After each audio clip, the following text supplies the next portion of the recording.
Hello babies, and welcome to my studio update. If you do not know me, I'm Leeya. I'm an art director, illustrator, just do too much. But before I get into my vlog today, I was like, girl, you need to clean your space because it's raggedy and you can't get anything done. Today I'm going to finally finish the tarot series that I plan to do, but I also got a paper cutter. I need to show y'all that because I'm super excited about her, and I need to get these nails painted because y'all about to be seeing a lot of my hands and I don't want them to be all dusty. Like, the artwork could be beautiful, but if my nails look dusty, then it's going to be tragic to watch. First, we're going to go back in time a little bit and show when I was displaying the earlier cards. The whole idea was that I would pull a card one a day and then do a drawing every day. That did not happen. It was supposed to be 10 days, and now we're approaching the end of January. This was supposed to be the beginning of the year type of thing for me, and you know, the year just got away from me. And I also lost the order of like how I pulled these cards. I don't know why I didn't write it down, but you know, whatever. Anyway, this is the Divine Feminine card that I started with an old portrait, so you don't see, I didn't get footage of me drawing that portrait, but yeah.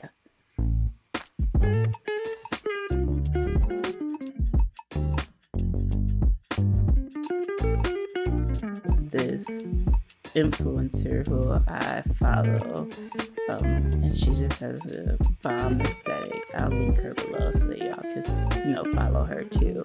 But I was already doing a portrait of her because I was just thinking about motherhood maybe a few days before getting into or pulling this card. So it's actually funny that the Divine Feminine came up.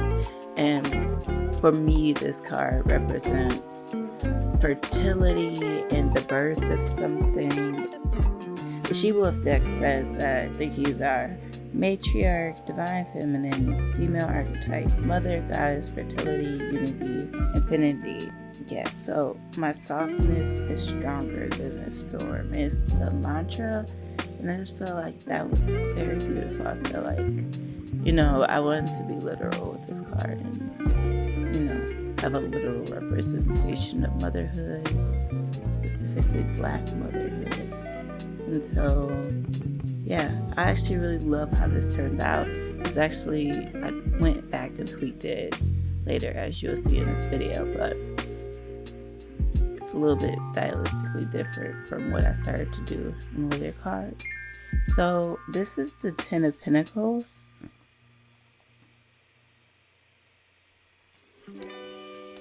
You hear me flipping through this book. So the 10 of Pentacles keys are completion, end, beginning, cycle, joy. And the mantra for this card is, I radiate my wisdom for the spiritual growth of all. And so for me, something about like hands kind of celebratorily up and repeating and radiating felt right for me. I definitely was stemming off of what the She-Wolf illustration was doing. I just thought that this could be cute and just graphic and pretty simple, just doing basically 10 radiations of the hand.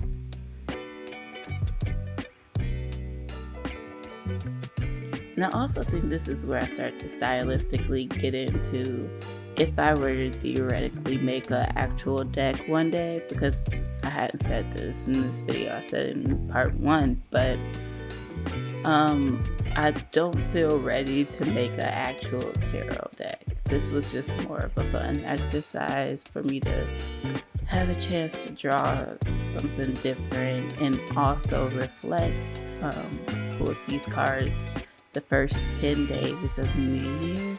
And I think it's a cool way to document, you know, my beginning of 2021, but also I really wanted to break out of the stylistic funk of just doing portraits, and this really helped me do that. Like, I got way more confident with just doing more graphic things and more just free flowing in terms of drawing. And I think most of my later ones turned out really cool. Like, as you'll see, I'm really excited with how they turned out because they just look stylistically different from what I kind of started approaching this with. And I was just taking more fun risks that I could bring back into my other work, which ironically, in the actual readings I was receiving, or like the cards that I was pulling, that also was a common thing. It was just like, girl, you're at the end of a cycle. It's time to take risks. It's time to do things your own way. And I've really been feeling that this year. I've really been feeling like all of the wisdom, not only just artistically, but with my career, what I'm capable of. I'm so confident that this year is the year that I will basically, like, I've been building up to it. This is the year that everything is going to come to fruition. And that's really exciting.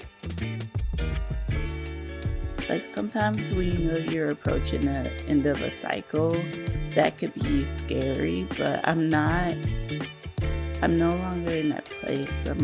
This is my last year of my 20s. I'm about to be 30 this year. And I don't think I've ever felt more ready to just, it's not that I'm like, oh, fuck my 20s. I think I had a relatively good 20s. Like, it wasn't completely smooth, but yeah.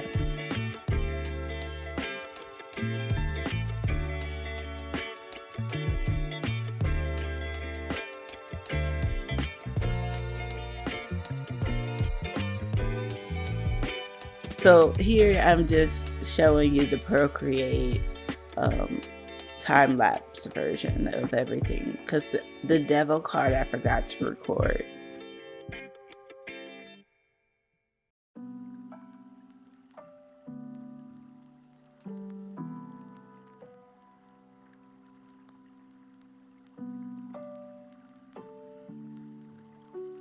So if you see from my nail polish, I actually drew this today, and before I got into it, I sat down to finish all the cards I hadn't finished, and I was just again looking at my channel artwork, and I was like, wow, I'm already out of that artistic phase. I'm now entering a new one, and I want to update all of my intro graphics to match it. So I got derailed basically. But yeah, all good things, all productive things. I was excited to make a new intro for y'all that you've already seen, and a new outro that I feel better reflects my overall artistic style at the moment. I'm sure that if you subscribe over the course of things, this intro and outro card is probably going to change a million times. Hopefully not. I think this one is pretty damn close to what I will want to represent my brand. I don't know, my channel. It just feels like me, y'all. And I think color-wise, I think I was trying to do too much in my old ones. If you go back and watch part 1 of this video, I think I have my old intro on there. But the fun thing about starting this channel has been experimenting with things like this and trying to figure out what works the best for me, like what feels the best. And I've probably subscribed to about 30 other artists on YouTube, like other BIPOC artists, other women artists or femme artists, and have been watching how they do things, and honestly I keep copying in terms of, oh, like it's smart to get an arm for my overhead desk so that people can actually see what I'm doing. Like, I've learned so many tips like that, and I'm also hoping to start an art shop. Let me stop saying hoping. I'm manifesting. I'm going to start an art shop. It's going to launch in March. And so I've been doing all the legwork for that. That's why I bought the paper cutter. That's why I've been experimenting with different papers and printing techniques. I'm thinking about buying a Cricut so I can start making stickers and sticker sheets. I'm a little iffy about that because I don't know how much my style lends itself to stickers. But with this tarot exercise, I actually got to draw more like snakes and like animals and things, which I actually really love drawing. And I feel like I'm going to start incorporating into my work more. Like, I think I'm going to start drawing more of the animals I love as well. Like, I love snakes. I love little geckos and lizards. I love elephants are my favorite animal. I have one tattooed on me. I'm trying to think what else. And little pigs. I love pigs so much.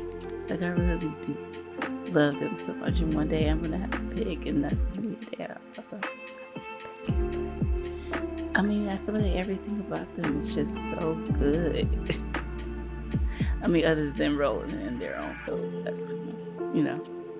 But what can I say? I've done that before. Y'all saw what my studio looked like at the beginning of this video before I started cleaning it.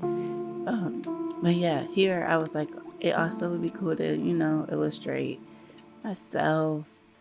I don't know why I look so serious as I'm looking back on it, but I think it's kind of funny. So I left that me just kind of giving stank face, like, hello, welcome to the channel. I guess you're here now. And I drew it so I could add little animations, like with the eyes, and with the background texture. I tried to keep that in mind. And I don't really like animate and Procreate. I still haven't figured it out. So off screen, I took this orientation, I guess, and went and animated it. I didn't document that, but maybe that's a thing I do one day, like how to do simple animation, keyframe animations with your art. I can do motion graphics too, but honestly, most of the time I don't feel like opening After Effects. For some reason, opening After Effects for me is like, oh, I'm about to be doing this. Oh, damn. Like, this is about to be my life now. It just like makes everything, like everything is way smoother and nicer, but I'm also like more exhausted by the end of it versus just working within Photoshop to do more simple things. But I'm sure one day I'll be less lazy and get more into animating my illustrations through After Effects, the way I was trained to do. Yeah, so I just wanted something softer that felt like a nice, cool introduction to my channel, and I'm really into these like textured like palettes or backgrounds that I've been doing lately, so I wanted to incorporate that.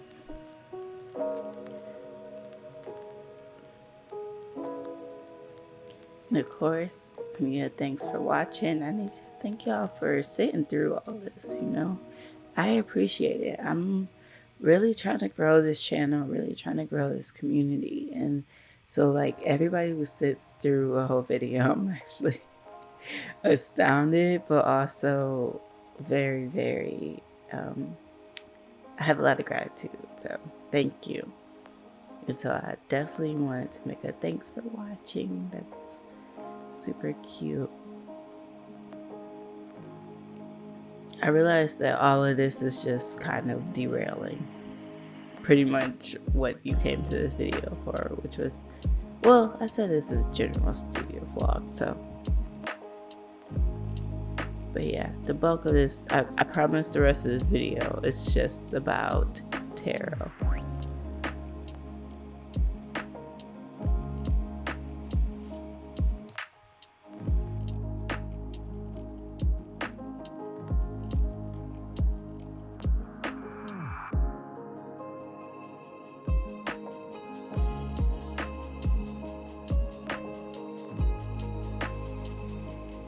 Okay, so getting back into this, I am now illustrating the Hermit, and the Hermit breakdown is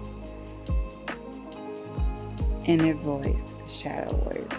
So this is just about someone who knows their limits. I'm just going to read a little bit of this passage. She knows when it is time to retreat and give herself some quiet space.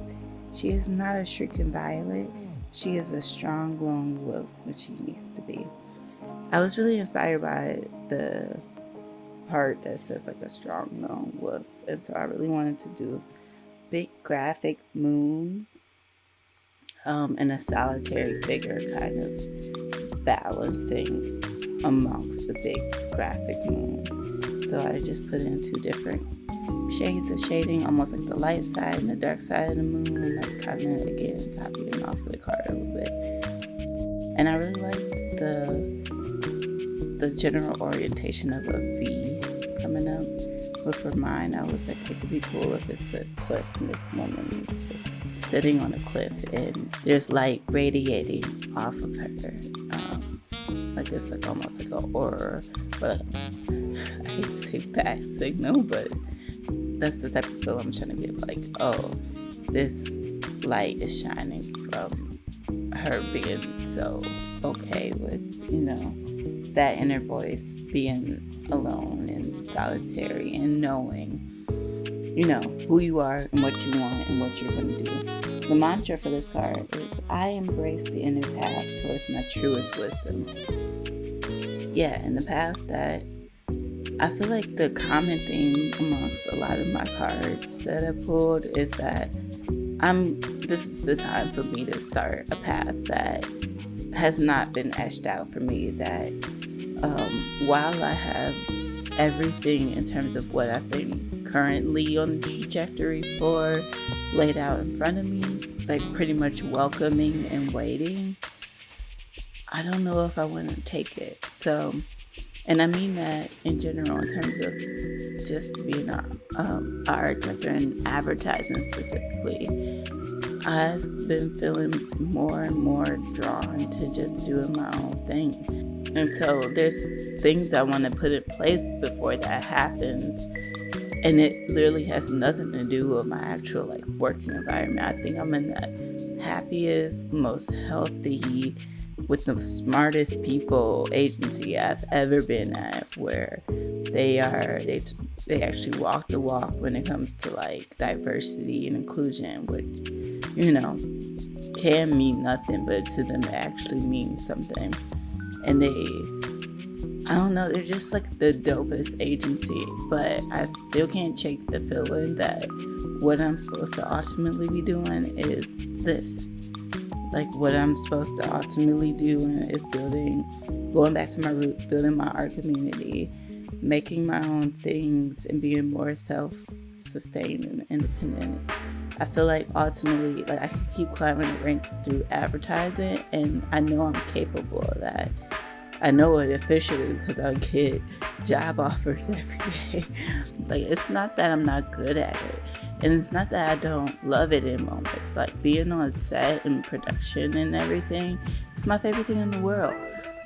I love being an art director. I just don't know ultimately if I should be an art director for major companies and businesses, and that's going to mean a financial sacrifice.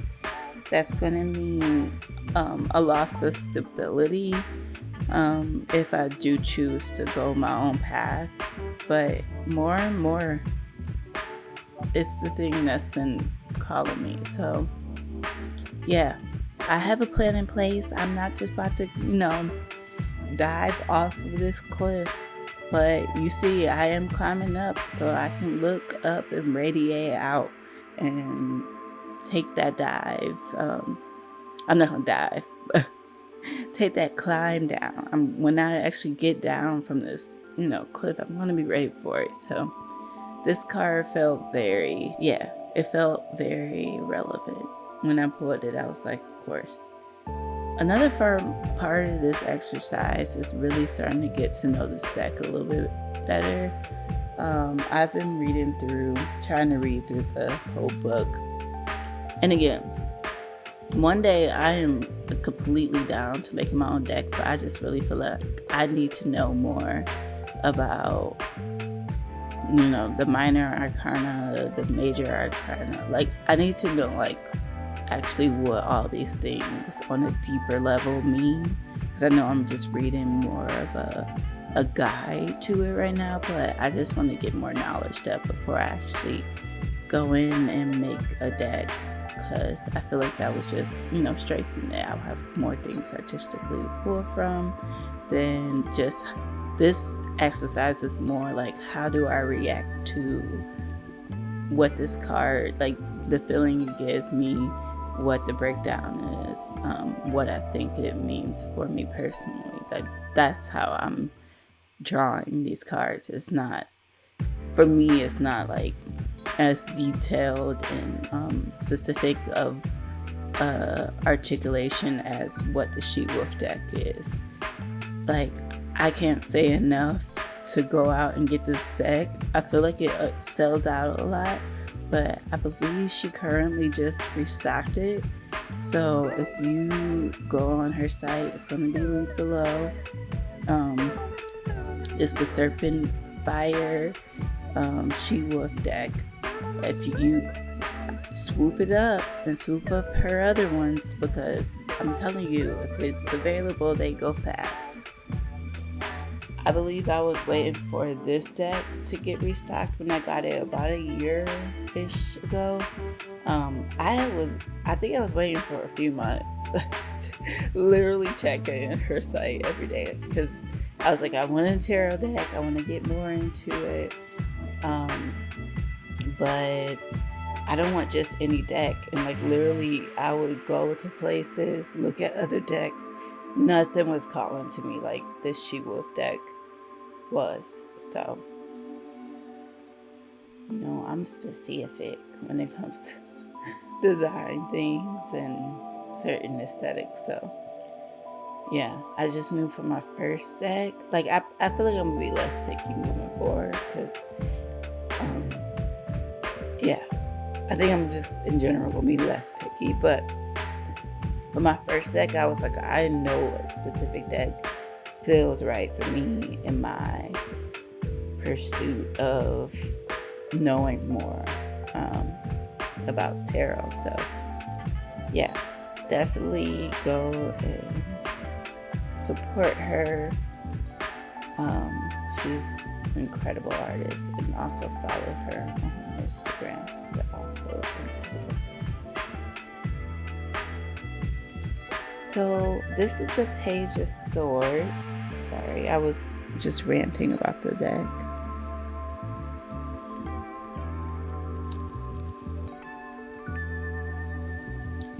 And the keys of the Page of Swords is impulsive, selfish, brave, challenging.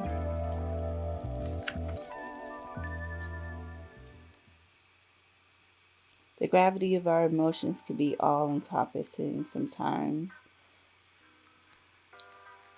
And the mantra is, I take time to make sense of my feelings.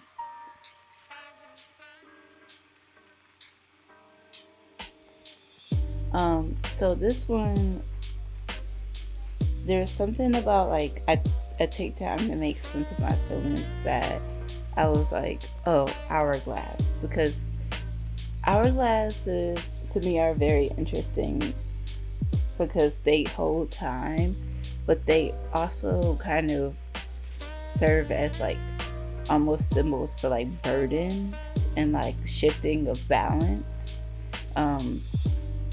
And so that's why I felt like this card was like telling me. I don't remember, obviously, like I said, I don't remember what order I actually pulled these things in, which I feel so dumb for not have writing it down, but I'm pretty sure that the day I pulled this card, I was feeling the way, and I was feeling the way because for a few days, I just didn't have it in me to draw on those days. Like originally, the exercise was supposed to be, I pull the card, I draw, and that's it. But I think I was feeling overwhelmed Like, I got back to work and everything was hitting at once. And so, yeah, I think that made it hard to prioritize this exercise that I set up for myself. So I put it aside. And so I just took this as like, girl, there should be a balance to everything. Take your time to feel the way you do. And I wanted to and say what you need to say, but also be careful. Like, I think that there's a part in there that's like, you can speak your truth without, coming off across as a know-it-all. And so that's why I included the mouth. It's like, even that has to be a balance. And that's something I'm learning this year too. Like, what type of space do I want to create on my social media? And just in life, like, do I want to be the person that's always wallowing in all of the things that are messed up in the world? Because I spend a lot of 2020 pretty much doing that and like shouting to the ether. And I don't know, I just don't want to move forward in that same way anymore. Like, I feel like everybody knows where I'm aligned at. Everybody knows what I'm about. I don't have to repost the memes and do all, not the memes, but because memes make things sound trivial. But I don't have to like make every single thing I post on my social media educational. I'm not an educator. Like, that's not my role. And I think now, more than anything, I am just willing to sit back, listen, help creatively lend my talent to get people's ideas across, and to get their ideas started. But I really feel like 2021 has the energy of less talking about stuff and less shouting about stuff and more creating and building our own stuff. So yeah, I'm actually really excited in that sense.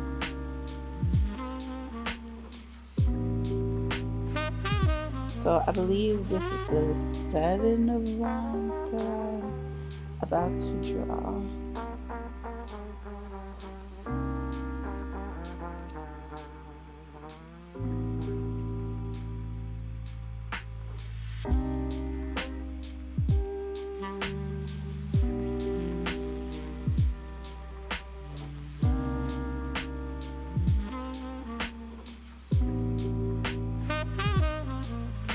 Yes, so the 7 of Wands.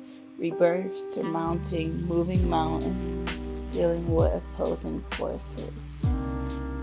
So this is like coming across obstacles that seem insurmountable.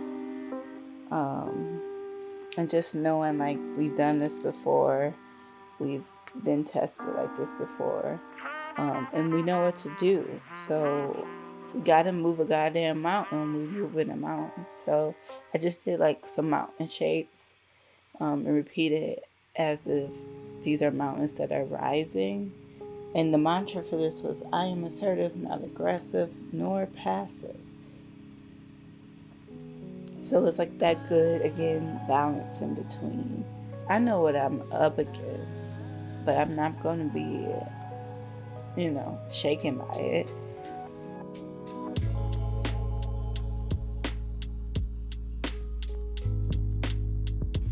With this, I was just, again, I think I was more starting to get into a simpler graphic style for these.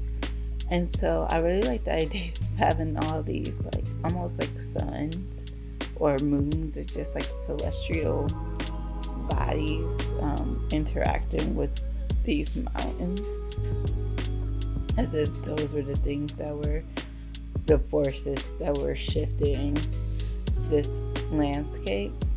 But I just wanted to keep it really simple. And then I also was like, but I want a suggestion of, humanity, kind of throwing all these things in the air, like controlling all of it and having some playful fun with it. I just aesthetically like how this card looks. It's so soft and pretty, and it's not doing too much. And I think it's a style that I should do a little bit more.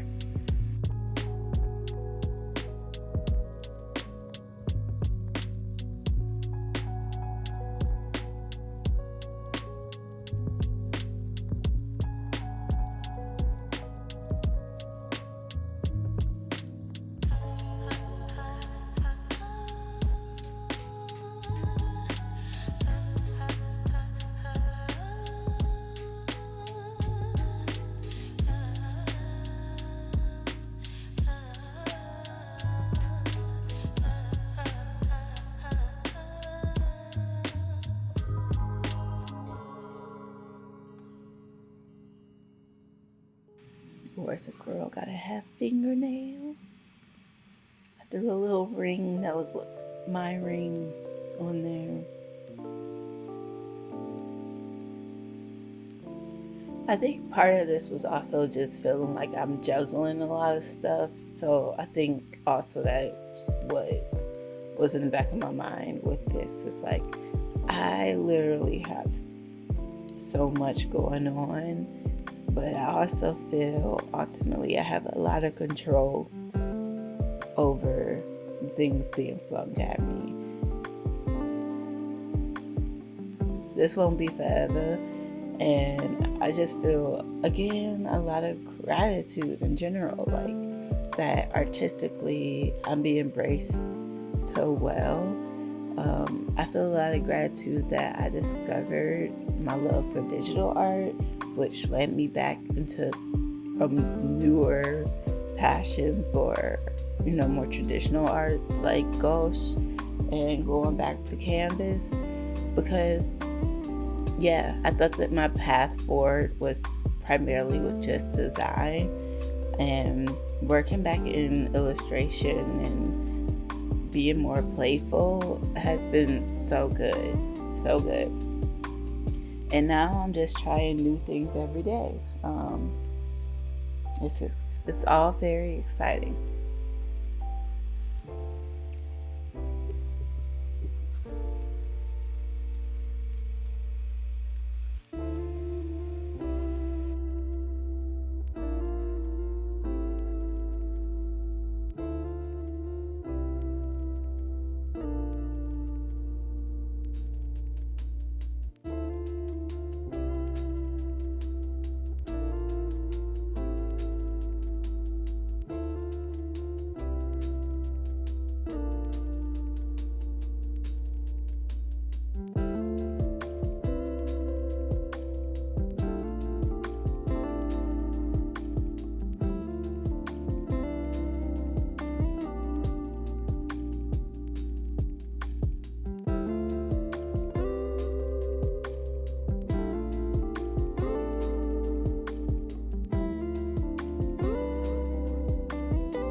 And lastly, I think the last card I pulled was the Star. Yeah, not completely sure about that because I did not write down the order of everything. But I'm pretty sure this was the last card I pulled. And the keys for it are Renewal, North Star, Guiding Light, Messenger. I feel like this was like a fitting last card to pull in this series because it just feels so perfectly aligned with what I want this channel to be, what I want to move forward as, like, artistically and as an artist. the mantra is, I find renewed trust and joy in the universe. And that's really how I feel this year. Like, dare I say it, I actually have a sprig of hope for change and movement, and us, being able to shake the table and make our own paths forward. Like, I really feel that. It's like, I love the reason why. I love how this card is also broken down. It's, now we see the reason for our plight beyond the tower's collapse. Had it stood still, we would not have been able to see the star. We can finally understand that what remains is what is most important, and that is our chosen direction. And that our chosen direction is what was meant to be all along. Like, if not for the artwork, buy this deck for how she wrote and articulated things. Like, I'm only reading like short snippets because I don't want to, like, the point of buying a deck is to,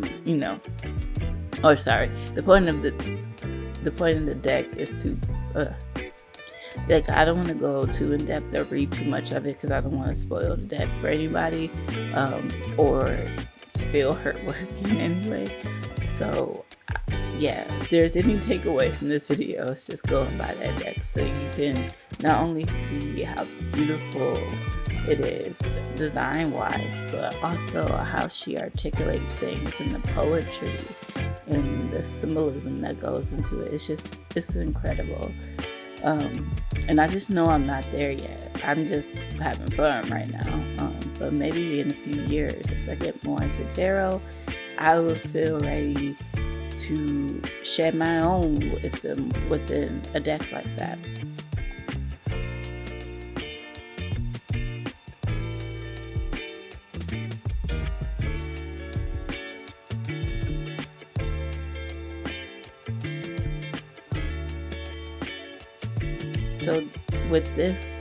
So with Star, it was again about the universe. I love drawing the cosmos. I love drawing the universe, drawing space, essentially. It's actually a thing that's very common in my painting on canvas. I don't really do it that often in visual art, but for right now, I was like, oh, I want the starry sky. But then I want like a earthy feel at the bottom, like it's all connected, And so from here, I went back to like revisit some of the older ones I did, like the earlier ones, just so that they could have some elements that felt similar to the newer cards that I drew. So I went and, added some textural things that I feel like helps bring all the cards together. I was way more detailed and had more stroke work going on in the earlier versions, and later I got flatter and was like, it would be more fun to just use planes of pattern and texture versus having to articulate every single detail. So that's what I'm doing. I'm just going back and making sure that things feel a little bit more united and early. And honestly, I'm simplifying in a lot of ways, a lot of concepts.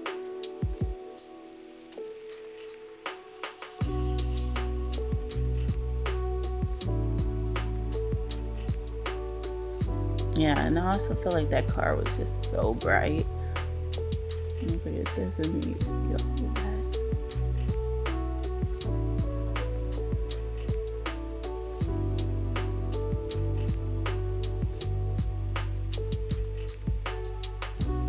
Also, I went through and just was like, let me simplify, let me fix some things,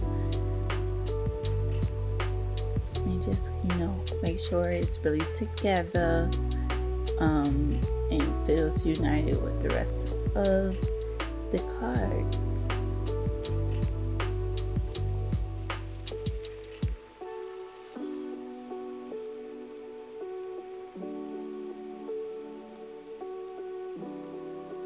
if you follow me on Instagram, you also know that I ended up finishing the original drawing that this was from, and I posted it, and I really love it. It has like some really cool textures, and I like the colors I use for it and everything. I think it's pretty.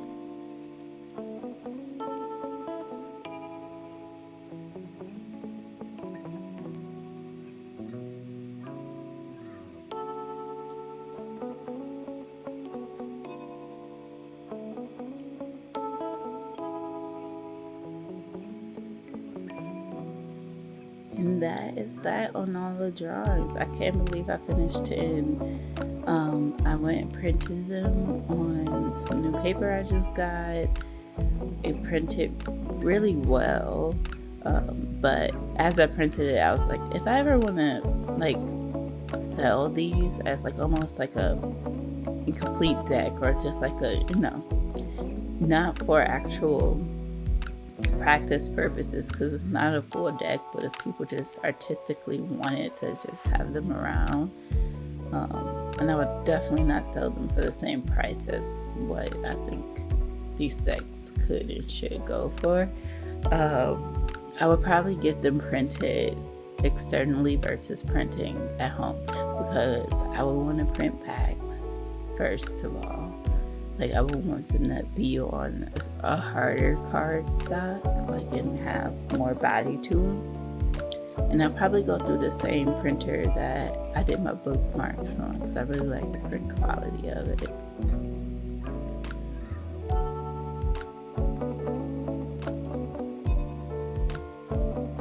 Yeah, and this is also my first foray into using this paper cutter. I was very excited, but also very rusty when it comes to using a paper cutter. Like, I forgot, it's like, girl, don't have it all up on the edge of the thing, because sometimes, it's not as specific in that area. So I was just making a bunch of mistakes, and then I was going back and forth with myself about whether I wanted to keep a white border or not. But then if I did that, I would pretty much have to cut everything to have the same white border, and I hadn't put guides up for that. Like, if I had went in doing that, I would have put in little, tick marks or guides in the layout when I was laying out these cards, so I wouldn't have the perfect like white amount around each artwork. So as you'll see, ultimately I chose not to do that, because I don't know, it was just too much. It was just too much variation in between the white spaces. Like, some have very thin borders, some have a little bit thicker ones, and I was just like, you know what, it's gonna look nicer completely cut down, and then I can use my corner rounder, which is quickly becoming my favorite thing.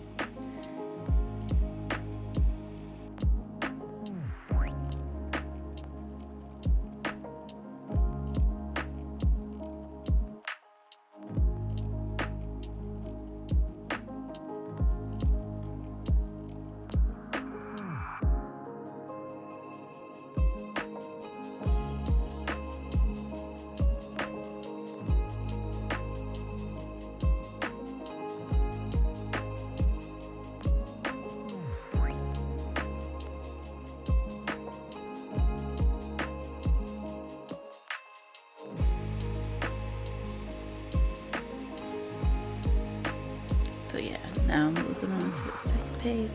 Y'all know what paper cutting looks like at this point, so I'm just gonna cut ahead and get that cut down. Yeah, this is I'm still figuring it out.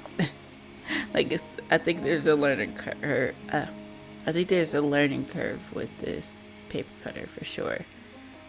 But ultimately, I think it's going to make my life easier. I think I'm going to be doing less smaller things like this, and more like cutting sheets of paper in half, so that I can make smaller prints, like B6 size prints. So that's what I anticipate. That's what I anticipate using this more for, not for making decks by hand like this.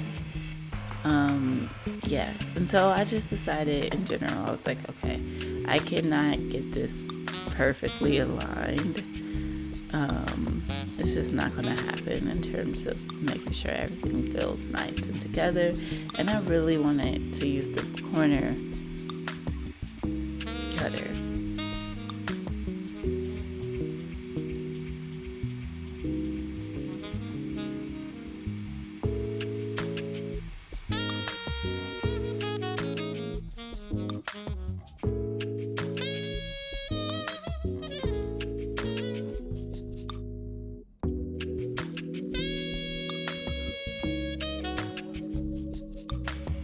Okay, so I cut down all the edges for everything. I'm not going to show you me doing that for every card. And then use the 4mm rounded corner for everyone. I'm just so happy with how these turned out. They were just really something I wanted to do for myself as a creative exploration.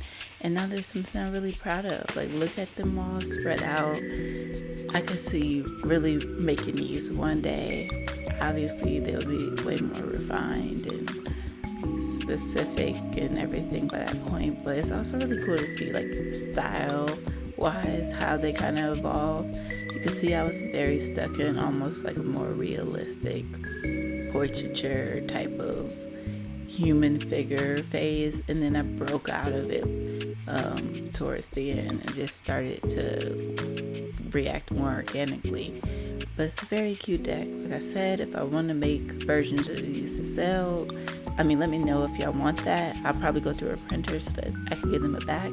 Shout out again to the She-Wook deck, to Devani Amber Wolf, which is funny, she might be a cousin of my partner because his last name is Wolf too. But shout out to her, buy that deck, and thank you for watching and subscribe. Thank you so much. Bye, babies.